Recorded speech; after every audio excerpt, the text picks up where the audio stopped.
Last November 27th, Julie Crone felt the pain of her sport on the far turn at the Meadowlands.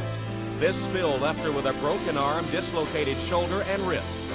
At Remington Park in Oklahoma City, Midwest-based rider Tony McNeil was thrown and trampled by his mount.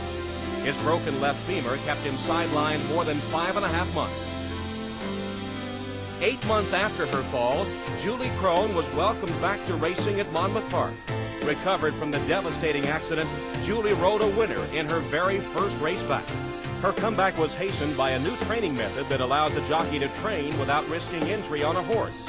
Instead, the work is on a wooden horse called an Equicizer, designed by former rider Frank Lovato Jr.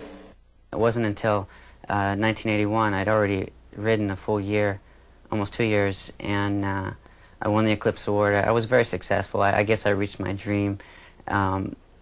Though I broke my leg in 1981, again I was stricken with the not being able to ride, frustrated being at home, trying to recuperate on crutches. I put my time to good use, and I designed and built the first horse.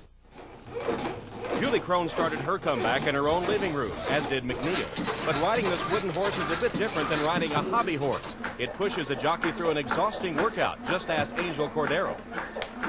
Even if you get on 10 horses a day, you won't get fat as fit as you get here. You sit here, look, you just sit here for a little while and you just push on the thing and then you start perspiring already, you know? And then you're acting like you're riding, you're moving every muscle and you're hitting and, you know, and I love it. And the factory which creates these riding machines? Lovato has turned his garage into an Equicizer workshop, where he alone handcrafts the horses. It's like building an instrument. You know, there's all these steps, things have to be cut and glued and have to sit, and some things have to be drilled and set, and so that's a major step. It all has to look nice. If it's gonna be in somebody's living room, it might as well be appealing and pretty. Well, believe it or not, this is where the head's derived from, is a block of wood like this, and these are the cheek pieces, and this is all glued up. Ends up being 5 pieces of wood glued and clamped, and it reaches this stage, and which doesn't seem to look like much because it really isn't much. It's kind of ugly, and from this point I cut it all up in sculpture, and this is what it ends up being, is a horse. Besides being a tool for recuperating jockeys, the Equicizer is a valuable training device for the next generation of riders. Yeah, don't get in that habit of those fingers out.